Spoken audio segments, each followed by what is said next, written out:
1999 के टाइम्स पत्रिका ने इस महान हस्ती को 20वीं सदी के 20 महान प्रभावशाली एशियाई व्यक्तियों में एक माना। 1971 ईस्वी में इन्हें रमन मैग्सेसे पुरस्कार मिला।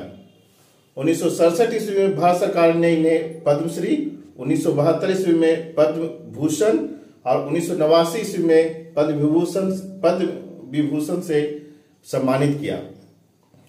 1986 ईस्वी में Albert Einstein world science award मिला।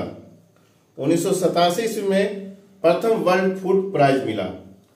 1979 ईस्वी में योजना आयोग के सदस्य बने। 1983 ईस्वी में अंतर्राष्ट्रीय राइस रिसर्च इंस्टीट्यूट मनीला के महानिदेशक पद पर चुने गए। 1991 ईस्वी में अमेरिका के टाइलर पुरस्कार से पुरस्कृत हुए। 1994 ईस्वी में पर्यावरण तकनीक के लिए जापान का टोंडा पुरस्कार मिला। 1997 ईस्वी में फ्रांस के order of the merit award मिला और 2000 ईस्वी में Mahatma Gandhi prize for UNESCO मिला।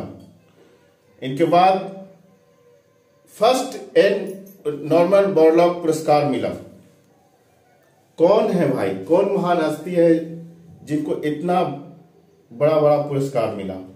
दोस्तों, ये महान हस्ती का नाम प्रसिद्ध भारतीय कृषि वैज्ञानिक एमएस स्वामीनाथन है। भारत के महान कृषि वैज्ञानिक एवं भारत के हरित क्रांति के जनक एमएस स्वामीनाथन, वह महान वैज्ञानिक जो किसानों के भगवान माने जाते हैं। मंकोम्बो संबाशिवा स्वामीनाथन का जन्म 8 अगस्त 1925 को कुंभकोणम तमिलनाडु में हुआ था।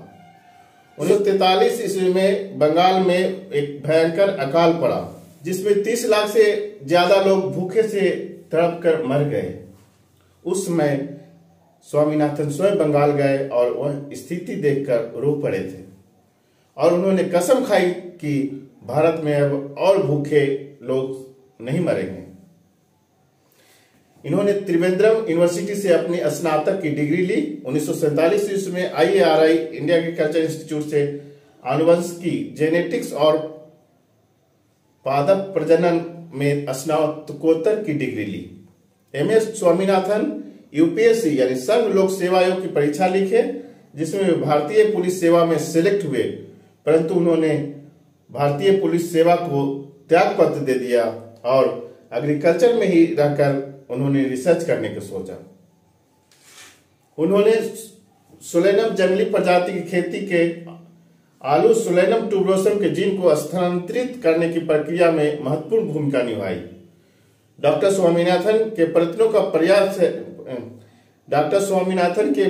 का परिणाम है कि भारत की आबादी में प्रतिवर्ष पूरा एक ऑस्ट्रेलिया समा जाने के बाद भी खाद्यान्न के मामले में हम आत्मनिर्भर बन चुके हैं। आज हम अनाज एक्सपोर्ट करते हैं। एमएस स्वामीनाथन वह पहले व्यक्ति हैं जिन्होंने सबसे पहले गेहूं के बेहतर किस्म की पहचान की। मैक्सिकन गेहूं के एक किस्म को अपने भारत के गेहूं से संकर कराकर हाई यील्डिंग वैरायटी जिसे कहा जाता है उसमें रिसर्च किया। इस हाई यील्डिंग वैरायटी जो पहले के गेहूं के पैदावार थे उससे कई गुना बढ़ गए। एमएस स्वामीनाथन ने अमेरिकन साइंटिस्ट नॉर्मन बोरलॉग को भारत बुलाए और उनसे अनेक तरह के जेनेटिक्स और पादप प्रजनन में बारीकियां सीखी। बोरलॉग को विश्व लेवल पर हरित क्रांति के जनक माने जाते हैं। उनके लिए वह शांति के नोबेल पुरस्कार से पुरस्कृत हुए हैं, नॉर्मन बोरलॉग। लेकिन भारत में हरित क्रांति के जनक एमएस स्वामीनाथन हैं।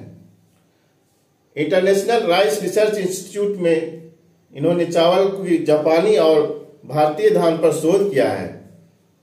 भारत को अनाज उत्पादन में आत्मनिर्भर बनाने में एमएस स्वामीनाथन का सबसे महत्वपूर्ण योगदान है। आज हम विदेशों में अनाज एक्सपोर्ट करते हैं, दूसरे देश को हम खिलाते हैं।